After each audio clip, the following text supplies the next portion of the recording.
Assalamualaikum warahmatullahi wabarakatuh. Nama saya Yohana Uratu, mahasiswi asal PEM Migas, jurusan Teknik Pengolahan Minyak dan Gas tingkat 4. Saat ini saya akan mempresentasikan mengenai optimalisasi unjuk kerja pompa sentrifugal PMC. Di sini ada beberapa topik yang akan kita bahas. Yang pertama ada pendahuluan, metode, hasil penelitian, hasil dan pembahasan, kemudian kesimpulan. Untuk pendahuluan. Jadi yang berlatar belakang kenapa saya bisa optimalisasi ini, yang pertama karena kinerja pompa ya pada perusahaan ini sudah menurun dikarenakan waktu operasi pompa atau umur pompa dan pemakaiannya yang terus-menerus yang mengakibatkan terjadinya losses sehingga kapasitas dan efisiensi dari pompa tersebut menurun. Maka perlu dilakukan pengoptimalan mengenai kinerja dari pompa tersebut. Yang kedua, kita masuk pada metode penelitian. Yang pertama bahan. Di sini bahannya ada 5, di mana yang pertama data spesifikasi pompa P4C, menggunakan data spesifikasi motor penggerak, menggunakan data spesifikasi aftur, data spesifikasi operasi lapangan, dan data sistem perpipaan dari tangki 7 ke dermaga 2.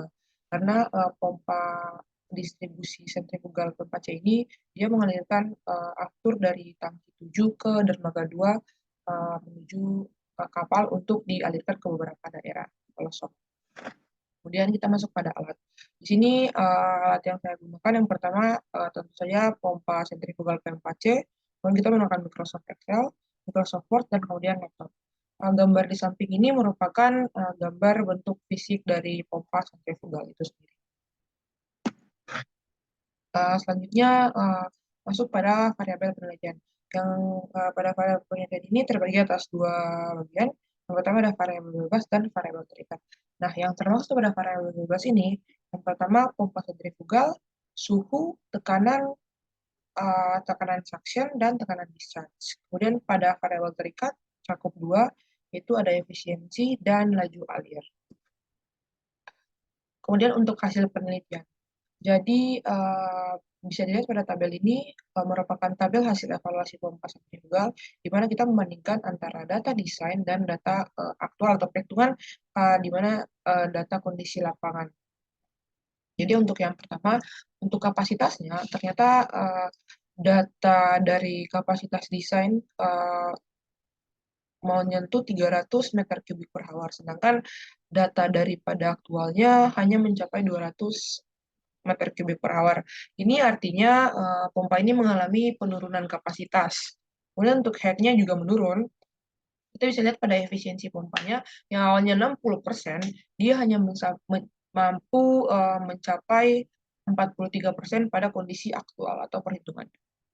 Kemudian untuk daya pompa dan daya penggerak pun juga menurun dari yang awalnya 60 turun ke 37, kemudian daya penggeraknya juga turun ke 50,60. Kemudian untuk NPSAA dan NPSAR ini atau net positive suction available dan required, dia mengalami penurunan juga. Kemudian kita bisa lihat pada hasil dari perhitungan heat loss optimasi pompa sentrifugal setelah kita menaikkan kapasitas dan tekanan.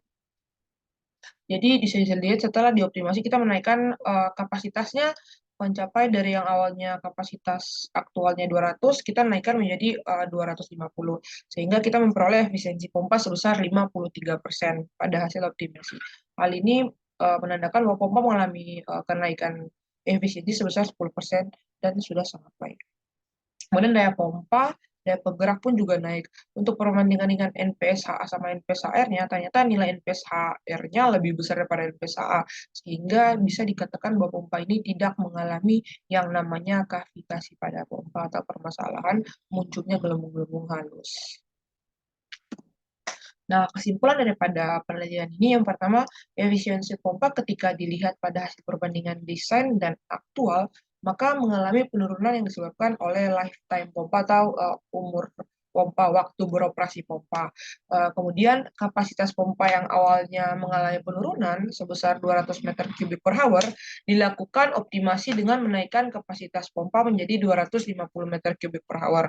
Kemudian dengan menaikkan kapasitas maka akan menaikkan efisiensi aktual yang awalnya 43% mengalami kenaikan menjadi 53%.